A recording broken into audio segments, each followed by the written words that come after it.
Hello everyone, कैसे हैं आप सब। तो आज हम बात करते हैं सेल पार्ट 3 की, जिसमें हम क्या डिस्कस करेंगे। सेल डिवीज़न या सेल साइकिल। सेल डिवीज़न, जो सेल डिवीज़न है वो कितना टाइम लेता है, वो 24 आवर्स लेता है किसमें, सेल को डिवाइड करने में।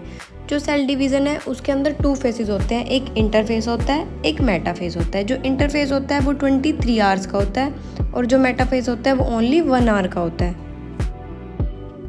आगे अब हम डिस्कस करते हैं इंटरफेस के बारे में। जो इंटरफेस है वो फर्स्ट फेस है किसका, सेल डिवीज़न का या सेल साइकिल का। ये सबसे ज़्यादा लॉन्गेस्ट फेस है और इस फेस में क्या होती है, मेटाबॉलिक एक्टिविटीज़ अकर होती हैं बहुत ज़्यादा हाई स्पीड पे। जो सेल ऑर्गेनेलीज हैं वो डबल हो जाती हैं। जो इंटरफेस है उसके अंदर 4 फेजेस होते हैं, G0 phase, G1 phase, S phase, G2 phase.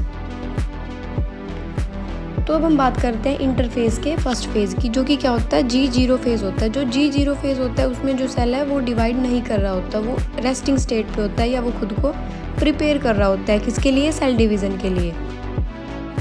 Next हम बात करते हैं इंटरफेस के सेकंड फेज़ की, जहाँ से जो मेनली सेल डिवीज़न है वो स्टार्ट होती है, या हम इसको बोल सकते हैं ये सेल डिवीज़न का फर्स्ट फेज़ है। ये क्या है, सबसे लॉन्गेस्ट फेज़ है। इसमें कितना टाइम लगता है, ये टाइम लेता है 11 आवर्स। ग्रोथ फेस है, ग्रोथ होती है इसमें, मेटाबॉलिक एक्टिविटीज़ अकर होती हैं और जो सेल ऑर्गेनेलीज हैं वो डबल हो जाती है। जब ग्रोथ कंप्लीट हो जाती है उसके बाद जो हमारा सेल है उसको क्या चाहिए, डीएनए चाहिए। तो जो डीएनए की सिंथेसिस है फिर उसके लिए हम नेक्स्ट फेज में एंटर करते हैं, जो कि हमारा क्या है, एस फेज है। अब जो एस फेज है उसको हम मेनली डीएनए सिंथेसाइज फेज भी बोल सकते हैं। जो एस फेज़ है उसमें टाइम कितना होता है, वो 8 आवर्स का टाइम लेता है। और जो डीएनए सिंथेसिस फेज़ है इसमें जो जेनेटिक मटेरियल है वो बहुत जल्दी हाई स्पीड पे डबल हो जाता है। तो डीएनए की सिंथेसिस होने के बाद, जेनेटिक मटेरियल डबल होने के बाद जो हमारा इंटरफेस का लास्ट फेज़ आता है वो क्या होता है, G2 फेज़ होता है। G2 फेज़ क्या होता है, वो ग्रोथ का प्रिपरेटरी फेज़ होता है। वहाँ पे क्या होती है, फाइनल ग्रोथ होती है और सेल डिवाइड होने के लिए बिल्कुल रेडी होता है। जो G2 फेज़ है वो कितना टाइम लेता है, वो 4 आवर्स का टाइम लेता है। अब जो इंटरफेस की एक्टिविटी थी वो कंप्लीट हो गई है। अब जो फेज़ स्टार्ट होता है वो क्या है, M फेज़ है।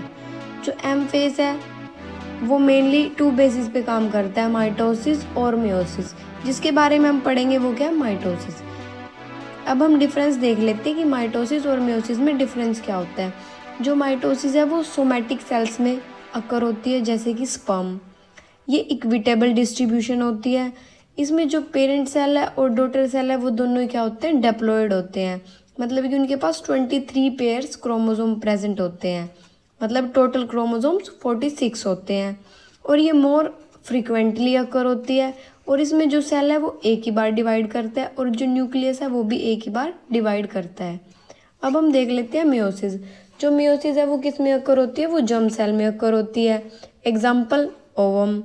इसमें क्या होती है, रिडक्शनल डिवीज़न होती है। इसमें जो पेरेंट सेल है वो तो डिप्लॉयड होता है, पर जो आगे डॉटर सेल है वो हैप्लॉयड होती है और ये लेस फ्रीक्वेंटली अकर होती है। और इसमें जो सेल साइकिल है वो ट्वाइस, मतलब 2 बार डिवाइड होती है और जो न्यूक्लियस है वो भी 2 बार डिवाइड होता है। अब हम बात करते हैं एम फेज़ में माइटोसिस की। माइटोसिस वही सोमैटिक सेल्स में होती है, जैसे कि स्पर्म सेल में ये कैरियोकाइनेसिस से स्टार्ट होती है, ब्रेक डाउन करती है कैरियो न्यूक्लियस को। न्यूक्लियस है वो कंडेंस्ड हो जाता है और क्रोमेटिड और कन्वर्ट हो जाता है किसमें, क्रोमोसोम्स में कन्वर्ट हो जाता है।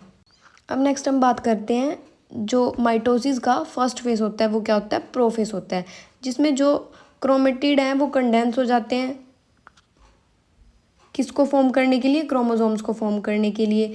वो 2 आइडेंटिकल कॉपीज बना लेते हैं ईच क्रोमोसोम की, जो कहाँ पे अटैच होती हैं, सेंट्रोसोम पे अटैच होती हैं।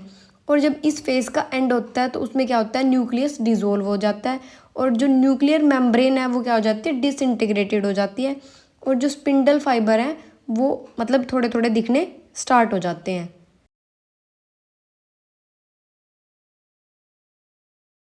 तो हमारा नेक्स्ट फेज आ जाता है उसके बाद, जो कि क्या है, मेटाफेज है। जो सेकंड फेज होता है मेटाफेज, उसमें क्या होता है, का सेकंड फेज है, सिस्टर क्रोमेटिड्स हैं वो अलाइन में होती हैं।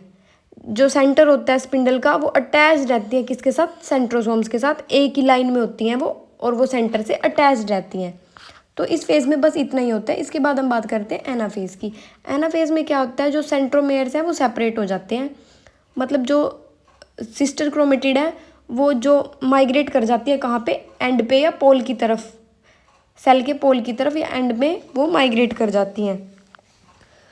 तो उसके बाद जो हमारा लास्ट फेज़ आता है वो टीलोफेज़ आता है। टीलोफेज़ में क्या होता है, जो माइटोटिक स्पिंडल फाइबर है वो डिसअपियर हो जाती हैं, न्यूक्लियर मेम्ब्रेन है वो दोबारा से रीफॉर्म हो जाती है, और उसके बाद जो टू सिस्टर क्रोमेटिड्स हैं वो आइडेंटिकली कम्प्लीटली सेपरेट हो जाती हैं और वो अलग अलग डॉटर सेल्स को फॉर्म कर लेती हैं।